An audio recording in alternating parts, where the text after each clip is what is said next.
నేను మీకు చేసే విజ్ఞప్తి అధ్యక్ష, మంత్రులు రన్నింగ్ కామెంటరీ చేస్తే ఎట్లా అధ్యక్ష? ట్రెజరీ బెంచెస్ అది కూడా మంత్రులు రన్నింగ్ కామెంటరీ ఏంది అధ్యక్ష? అధ్యక్ష మినిస్టర్ గారు గౌరవం అనేది గౌరవానికి సంబంధించిన అంశం అన్నారు అధ్యక్ష. నేను ఒకటి గుర్తు చేస్తా ఉన్నా అధ్యక్ష, మీరు పార్లమెంట్ ప్రొసీజర్స్ చూడండి.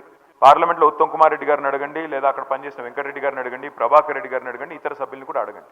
అక్కడ రేవంత్ రెడ్డి గారు కూడా పార్లమెంట్ సభ్యుడిగా పనిచేస్తున్నారు, వారికి కూడా తెలుసు. అక్కడ సభ్యులు వీడియోలు కూడా తీస్తున్నారు, ఫోటోలు కూడా తీస్తున్నారు లోపల నుంచి. ఎందుకంటే అక్కడ నిరసన చెప్పే హక్కు ఉన్నప్పటికీ అక్కడ ఉన్న ప్రభుత్వం, అక్కడ ఉన్న ప్రొసీజర్లో వాళ్ళు కంట్రోల్ చేస్తున్నారు. ప్రజాస్వామిక హక్కు ప్రతిపక్షాలది ఏదైతే ఉందో దాన్ని వాళ్ళు మొత్తంగా కేటీఆర్ గారు 1 మినిట్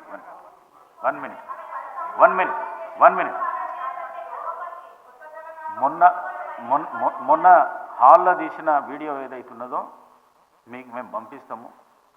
ఎంత దుర్మార్గపు చర్య, ఎంత దుశ్చర్యకు చర్య.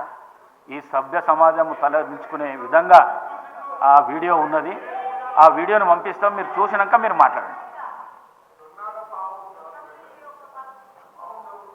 స్పీకర్ సార్, సభ బాగా నడవాలి అంటే ట్రెజరీ బెంచెస్కి ఓపిక ఉండాలి.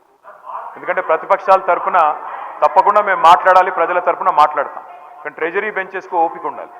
ఇవాళ ఫ్రస్ట్రేషన్ ఎవరికుందో కనబడతా ఉంది మేడం. ఎందుకంటే ఇక్కడ ఏం మాట్లాడకుండా కూర్చున్న మా అక్కల మీద నోటికొచ్చినట్టు మాట్లాడింది ఎవరో చూసాం, నోటికొచ్చినట్టు నోరు పారేసుకున్నది ఎవరో చూసాం. ఆ తర్వాత కూడా మేము ఇక్కడి నుంచి పోయిన తర్వాత కూడా నోటికొచ్చినట్టు మళ్ళీ దూషించింది ఎవరో చూసాము. ముందేమో అక్కలు ముంచుతారన్నారు, ఆ తర్వాతనేమో అక్కలను మేము ముంచుతామని మాట్లాడింది. 5 నిమిషాల్లో ఊసర వెళ్ళి రంగులు మార్చింది. మినిస్టర్ గారు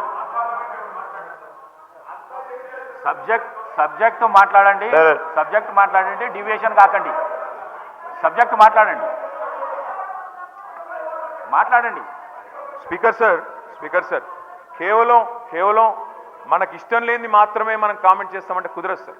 ఇవాళ 2 వైపులా చూడండి, నేను సబ్జెక్టే మాట్లాడుతున్నాను. 2 వైపులా చూడండి, అందరికీ ఆదేశాలు ఇవ్వండి, భాషని ఉద్వేగాల్ని నియంత్రించుకోమని చెప్పండి. ఓపిక ఎక్కువ వాళ్ళకు ఉండాలి, దయచేసి ఆలోచించుకొని సమయంతో ఉండమని చెప్పండి. అది ముఖ్యమంత్రి గారి నుంచి మొదలు పెడితే అందరికీ ఉండాలి. నెంబర్ 1.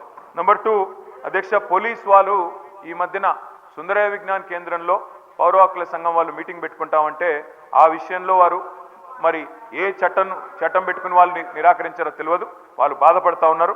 దయచేసి ఇలాంటి సంఘటనలు పునరావృతం కాకుండా చూడండి. అధ్యక్ష, ఇప్పుడే మంత్రి గారు మాట్లాడుతూ ఒక ఆధునికమైన హైకోర్టు కడతామని చెప్పారు. అధ్యక్ష ఈ రన్నింగ్ కామెంటరీ మంత్రులు చేయడం